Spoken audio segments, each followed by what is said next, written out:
we're all connected to each other biologically, to the earth chemically, to the rest of the universe atomically. I think nature's imagination. We've been fortunate to travel the world and get up close with some of its amazing inhabitants. Whether it's trekking through rainforests to find primates, or exploring the rich marine life of the oceans, we always feel privileged to see and interact with such incredible creatures in their natural habitats. It's hard to look into the eyes of these animals and not think a conscious being is looking back at you. And when we find a wild animal like a dolphin, a sea lion, or a whale that seems to seek out human playmates, it's even harder to imagine that they might not be aware of experiences such as pleasure or pain. In the Galapagos Islands, wild sea lions who were not being fed would play with us. They would blow bubbles at our cameras, they bit our fins, and they dragged us around like toys. Somehow they seemed to know that biting anywhere other than our fins was a bad idea. In the Silverbank, we swam with a humpback whale calf we called Chaos. He would swim past us incredibly close, performing barrel rolls while we took our pictures. It seemed that everyone, human and whale alike, was enjoying themselves that day, and Chaos, weighing in around 2,000 pounds, could easily have hurt someone with his tail fluke, but he never did. Was he consciously aware he could hurt us and so modified his behavior? Was his mother thinking the same thing when she harmlessly breached near us in the water? It seemed that way to us. But according to some philosophers, we are deeply mistaken, and not just in this instance. René Descartes argued that animals were simply machines that could not think or feel. René Descartes thought he'd found the place where our thoughts were formed in the pineal gland. We now know Descartes was wrong, but philosophers like Michael Murray of the Templeton Foundation and William Lane Craig of Biola University have since revived the spirit of his ideas. They've replaced the importance of the pineal gland with the prefrontal cortex, and they're using neuroscience to argue that animals have no awareness of pain. We'll call these philosophers neo-Cartesians. In a recent debate, humanist philosopher Stephen Law asked, how can we explain the hundreds of millions of years of animal suffering in the world? And his opponent, William Lane Craig, responded, that is a result of recent scientific discoveries that shed remarkable light on the problem of animal suffering. In his book, Nature Read in Tooth and Claw, published by Oxford University Press, Michael Murray explains that there is really a threefold hierarchy of pain awareness. On the most fundamental level, there is simply the reaction to stimuli, such as an amoeba exhibits when you poke it with a needle. It doesn't really feel pain. There's a second level of pain awareness, which sentient animals have, which is an experience of pain. And animals like horses, dogs, and cats would experience this second level pain awareness. But they do not experience a third level pain awareness, which is the awareness of second order pain. That is the awareness that one is himself in pain. For that sort of pain awareness requires self-awareness. And this is centered in the prefrontal cortex of the brain, a section of the brain that is missing in all animals except for the higher primates and human beings.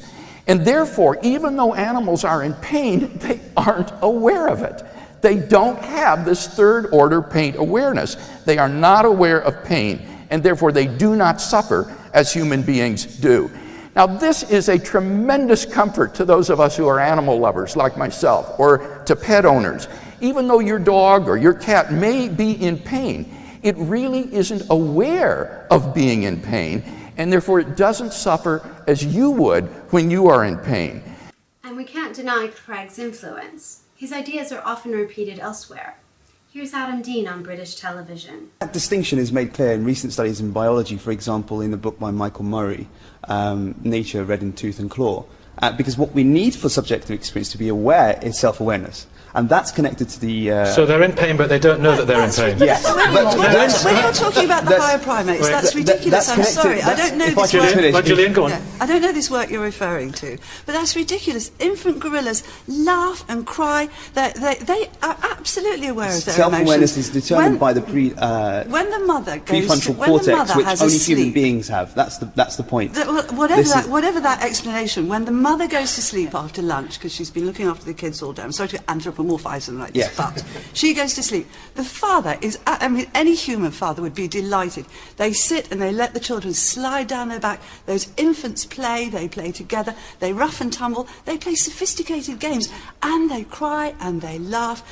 Those are firing off from their instincts. Those are firing off from their instincts. They're enjoying themselves. We could have a robot that gave off those emotions. Now, science does have the power to show that our intuitive understanding of the world can be wrong. But before we accept that our experience with animals is not what we think it is, we need to examine the scientific claims. First, note that the one source these neo-Cartesians both quote is not a peer-reviewed journal article, and it's not even by a biologist. It's a book by a philosopher who, as far as we can tell, hasn't published this claim in any of the leading scientific journals. Now, if someone makes a scientific claim and their one source is a non-scientist who hasn't published this claim in any of the relevant scientific journals, that raises a big red flag. But it doesn't automatically make the argument wrong. We have to assess the argument on its own merits. So let's look at the first claim. Only higher primates have a prefrontal cortex. We decided to ask our friend Anita Alvarez, who recently earned her PhD in neuroscience and also published a paper in one of the world's leading journals, Proceedings of the NAS. So Anita, is it true that only primates have a prefrontal cortex? Well, no, that's certainly not true. We know from the studies of neurophysiology and from the brain dissections of several rodent models that in fact both mice and rats have the prefrontal cortex. We also spoke to Professor Bruce Hood, the director of Bristol University's Cognitive Development Center, who recently gave the prestigious Royal Institute Christmas lectures on neuroscience and authored the book The Self-Illusion. And as to this idea about only humans possessing frontal cortex, well, that's just ludicrous. I mean, we know other primates have frontal cortex because we do work on it. You know, so people actually. And what about non-primates, the rats and mice? Yeah, of course they have. It's a degree of cortex is presumably where the misconception is. So other animals have frontal cortex, but maybe not as much. And even then, you shouldn't always assume size equates with performance, as a general rule. Because, of course, size doesn't show you the neural architecture. But I wouldn't ever assume that the argument that because they have smaller frontal cortices means that they don't have self-awareness and therefore they don't feel pain. That strikes me as illogical. Do you think, you've just written a book about self-awareness, do you think you can isolate it to one part of the brain? Do you think that's right? Oh, absolutely not. In fact, that's one of that's an implicit assumption in the title of the book, The Self-Illusion.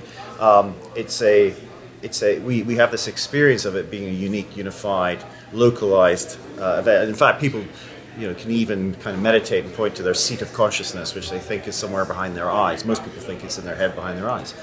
But there is, of course, no little person there sitting behind your eyes having that. And even if there was, then who's inside their head and so on and so forth. So you get into this problem called the homunculus problem, which is to have this localized individual. No, rather, I think what clearly goes on in the brain is a massively parallel processing system with a whole lot of unconscious events that somehow have to be brought together, coalesced, to form a coherence. And that coherence, I think, and the experience of that is the self. But we'd be wrong to think about it as existing totally independently of all the processes from which it emerges. So it's what we call an emergent property. So that, in that sense, it's from all over the brain's activation. But the beauty of science is that we don't have to simply trust our PhD friend or even a famous professor. We can check these claims for ourselves. So we searched Google Scholar to check Adam Dean's claim that only humans have a prefrontal cortex. And the first hit we found was this paper from Nature Neuroscience. The authors conclude that apes not only have a prefrontal cortex, but it's not as different in size to modern humans as previously thought. We see that it's not just chimpanzees that have a prefrontal cortex, but just as Anita told us, so do even rodents. In fact, This is a classic textbook on the prefrontal cortex by Joachim Fuster. And I think that this diagram shows pretty clearly that many animals have a prefrontal cortex. And just to be absolutely sure, we wrote to Professor Fuster and gave him Dr. Craig's quote for a response. Here's his reply. He told us that the statement is wrong on several counts, and most importantly, he stated that criteria for a prefrontal cortex is met by all mammals and some birds, with differences of degree, however. That humans and primates are very good at these things does not make their prefrontal cortex unique. That so many animals possess a prefrontal cortex is just a Google search away, and I think we have to question the intellectual integrity of someone that would make such a claim without checking it first. The claim is further undermined by a study investigating patients whose prefrontal cortex was damaged. The author stated, the results suggest that the insular cortex, anterior cingulated cortex, and the medial prefrontal cortex are not required for most aspects of self-awareness. Clearly the neuroscience doesn't support the claims being made. So why do the Neo-Cartesians even mention the neuroscience? Well, we don't know their motivations, but what we do know is that there's good evidence that non-experts will be more likely influenced by an argument if it's accompanied by even irrelevant neuroscience information.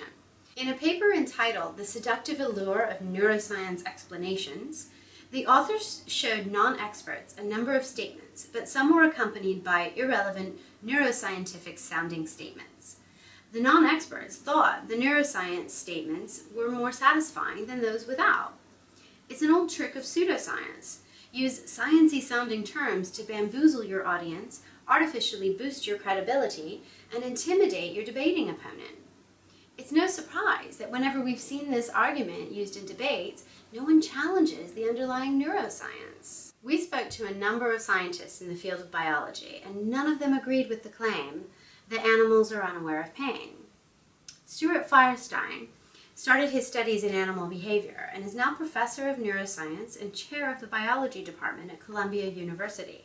So I think what we now know is that there's actually an entire axis of brain parts, if you will, of pieces of the brain, various organs within the brain that are part of what we call the pain axis and need not necessarily have a frontal cortex at the end of it all, in my opinion, to experience pain. Of course, this is very subjective. We can't ask an animal, but you know, if it quacks like a duck and it walks like a duck, it's typically, in my opinion, going to be a duck. And there's no question, in my opinion, that animals can certainly react to pain in the same way that a human being would react to pain. And so, to not believe that they suffer in some way or another would be, it seems to me, ridiculous. They learn from painful situations.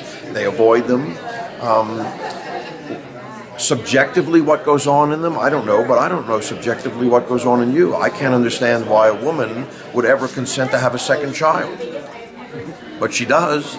So, of course, one of the experts in this area is Laurie Marino, who's been studying dolphin brains for quite a long number of years now. I shouldn't say that, maybe about her, she's young, but she's been very actively working on the dolphin brain and its structure, both the larger structure and the microscopic structure of the dolphin brain. So that would be a place to go. Laurie Marino is a neuroanatomist and senior lecturer in neuroscience and behavioral biology from Emory University and is on the board of reviewers for journals such as the Anatomical Record. She's a leading expert in the field of cetacean neuroanatomy, but more importantly, Laurie did one of the key studies on animal cognition. If one enters mirror self-recognition on Google Scholar, the most cited article is Laurie's paper. So, can you tell us what tests exist to assess whether animals are self-aware? Well, actually, there are a number of tests that can be used to probe whether an animal is self-aware. One of those tests is the mirror test, which is the well-known test where you determine whether another animal can recognize him or herself in a mirror. Other tests are tests that test whether or not an animal understands their own knowledge base, their own perspective, and can tell you about it. And that's what's called metacognition. The animals that do well on these types of tests are dolphins, elephants, primates, especially the great apes, and ravens and crows. So we know that a number of animals can recognize themselves in mirrors. and they can also report on what they remember about things. We also see the same kind of thing in dogs. And it's easy to forget that, most animals haven't even been tested in this way, so we don't know. Just because an animal does not pass the mirror test or other tests that we've devised to probe metacognition and self-awareness doesn't mean that they are not self-aware, not conscious, and not sentient. What we are probing in the mirror test, for instance, is whether or not an animal, an individual of another species will respond exactly the same way a human would respond in front of the mirror. That is, if we see a mark on our faces in front of the mirror, we look in the mirror, we touch the mark, we show that we recognize that that mirror image is us. And some other animals do that. But that's a very specific way to probe for self-awareness. And many animals don't pass the test, but show clear signs of sentience and self-awareness. Well, it really isn't true that primates are the only ones with a prefrontal cortex. All mammals have a cortex. All mammals have a neocortex. We cannot say that, for instance, dolphins and whales, who have a completely different cortical map, don't have a prefrontal cortex, and therefore they don't have self-awareness. We have to look at the way their brain evolved, which is in a very different way than the primates. So I guess what you're saying is that they can converge on the same function. Absolutely. We see convergence all over the place in the animal kingdom, and there are many different ways to get to a complex intelligence. There are many different ways to get to sentience and self-awareness. So do you think we understand self-awareness well enough to say it's located in this part of the brain and not that part of the brain? No, and I think the more we understand about self-awareness, the more we come to realize that it cannot be localized to one part of the brain. So it's not as though in the human, for instance, there's one part of the brain that does self-awareness. There are parts of the brain that are intimately involved in self-awareness, and if they're damaged, you damage self-awareness. But that's very different from saying that there's a seat of self-awareness somewhere in the brain. And what that tells you, again, is that there are many different pathways to self-awareness. Self-awareness is an emergent property of the entire brain, and one cannot just pluck out the part of the brain that's involved in self-awareness. I mean, we know from studies with captive dolphins that they recognize themselves in mirrors, and that's a study I did with Diana Reese about 10 years ago. And we showed that bottlenose dolphins are able to recognize themselves in mirrors. They use mirrors to check out parts of their body. And again, as I mentioned, that's a rare capacity in the animal kingdom. It tells you that there's something about their sense of self that's similar to ours.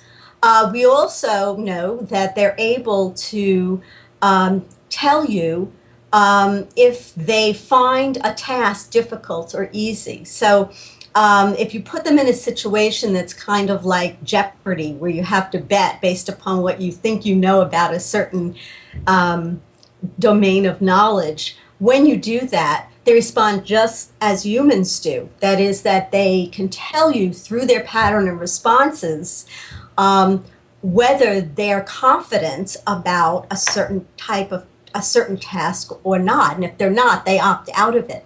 These are ways of probing their metacognitive abilities without having to depend upon language. Some of the most exciting work that has occurred in the past few years has been field work with dolphins and whales, showing that groups of dolphins and whales are cultural entities.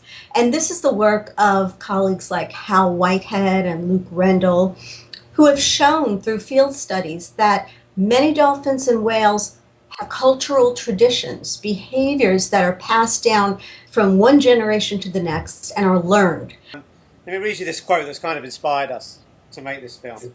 They do not experience a third-level pain awareness, which is awareness of second-order pain. That is, the awareness that one is oneself in pain. For that sort of pain awareness, requires self-awareness, and that is centered in the prefrontal cortex of the brain, a section of the brain that is missing in all animals except for the higher primates and human beings. And therefore, even though animals are in pain, they aren't aware of it. They don't have this third-order pain awareness. They are not aware of pain, and therefore they do not suffer as human beings do. So if you want to give us a quick summary of your reaction to that statement, maybe just a quick 2 minutes on what you think of it. Well, I mean, it's nonsense. I mean, first of all, from a neuroanatomical point of view, to say that pain awareness on any level is based in the prefrontal cortex is just not accurate. In fact, pain receptors and the parts of the brain involved in pain receptions are actually shared across all vertebrates. They're very low level. In other words, everybody's got them. They're not found in the cortex. They're subcortical. So everyone's got brain systems that are intimately involved in detecting pain, and those systems are shared across all vertebrates. What this person seems to be talking about is some sort of thesis that if you don't have some sort of metacognition or self-awareness, you can't think about your own pain and therefore you're not in pain. But there's no evidence for that. And in fact, all the behavioral evidence shows that, every animal that we've tested feels pain. Fish feel pain. They don't have a primate or mammalian prefrontal cortex, and yet a number of peer-reviewed studies have shown that they respond to pain in a way that's consistent with them actually feeling it.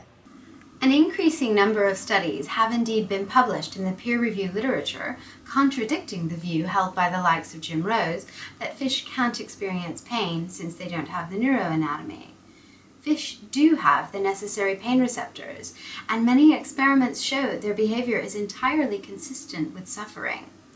To suggest that they can't feel pain due to their neuroanatomy is like arguing that balloons can't fly because they don't have wings.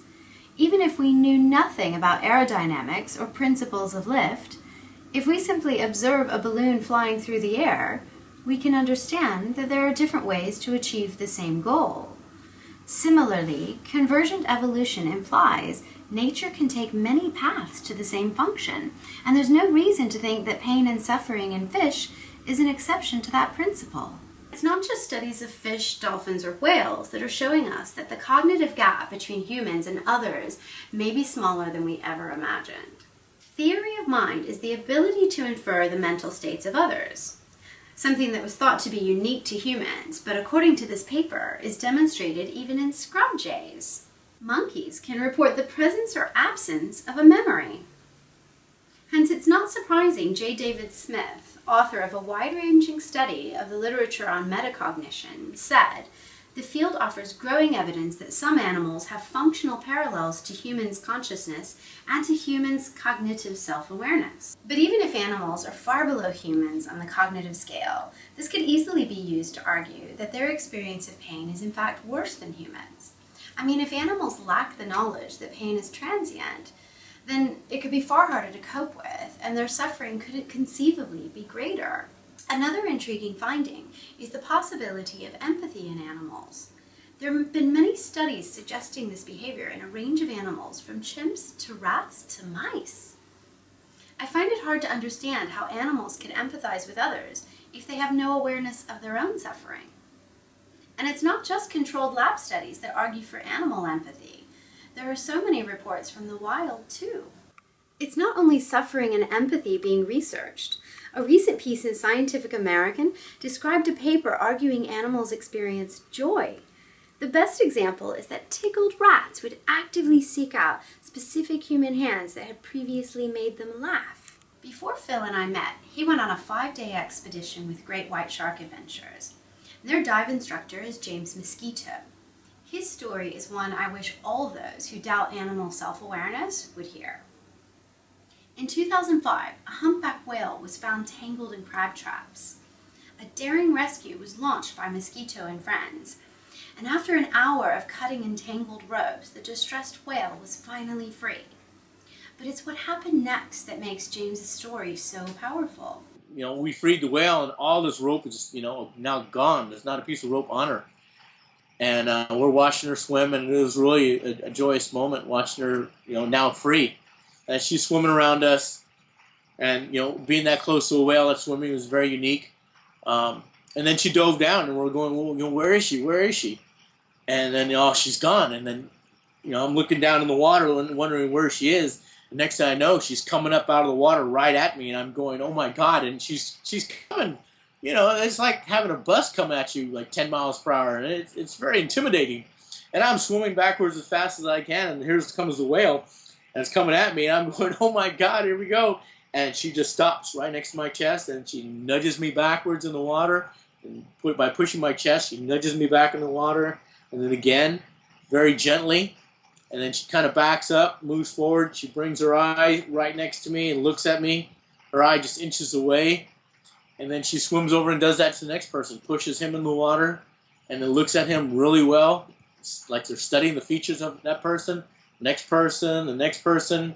Swam next to the boat, looked at the people at the boat, and then, you know, did it again to each one of the divers. She nudged us. I think it was very much like a family pet. When they want to be petted, they put their nose under your hand when you're standing there, and they push your hand up so that you can pet them.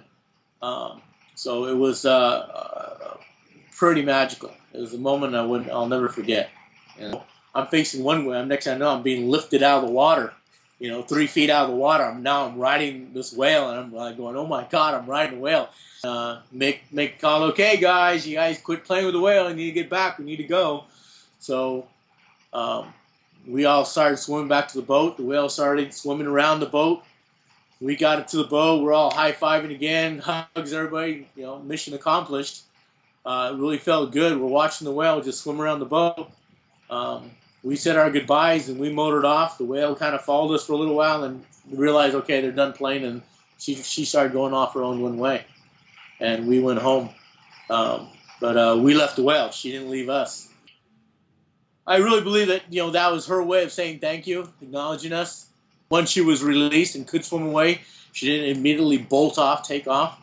And to those who don't think that whales have emotions, I mean, it's a mammal, just like we are. You know, everybody, you know, I tell people who are pet owners who have a disbelief, I'm like, don't you understand when your dog's sad or not in a good mood? And they go, of course, you know. And I'm like, why would you think that a whale could possibly be any different? Of course, one story doesn't make a scientific conclusion. But in the wider context of scientific evidence for animal sentience, we find James's story especially moving. The Neo-Cartesians' argument is not only wrong, it contradicts the very philosophy of its authors. Dr. Craig believes mind can exist independently of body in an immaterial form. However, my argument is an argument for the existence of an unembodied mind. So if it's true that mind is not dependent on the body for its existence, then why argue that animals can't experience pain because they don't have the necessary neuroanatomy? Moreover, the Neo-Cartesians don't just try to build a case against animal suffering and self-awareness. They state it as if it's a fact, as if they're simply informing us of what the scientific community has already concluded.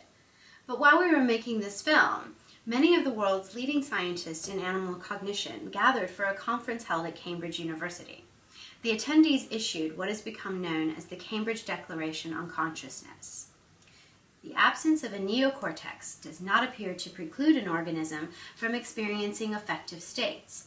Convergent evidence indicates that non-human animals have the neuroanatomical, neurochemical, and neurophysiological substrates of conscious states, along with the capacity to exhibit intentional behaviors.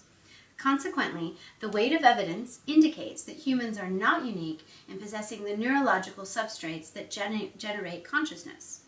Non-human animals, including all mammals and birds, and many other creatures, including octopuses, also possess these neurological substrates. We may never know the inner minds of animals, but that's also true of other people.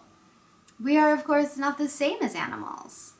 But the arguments that they're unaware of pain simply don't stand up.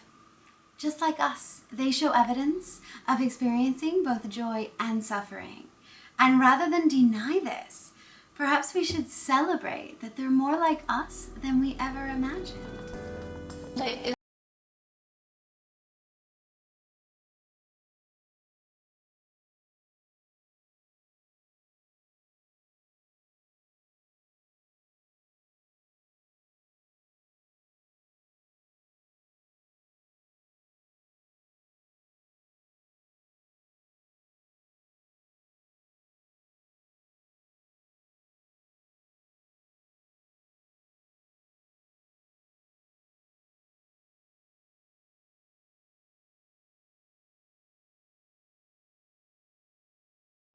Is a triumph of natural selection, and we're made of trillions of cells. In us is a little universe. Those are some of the things that molecules do, given form.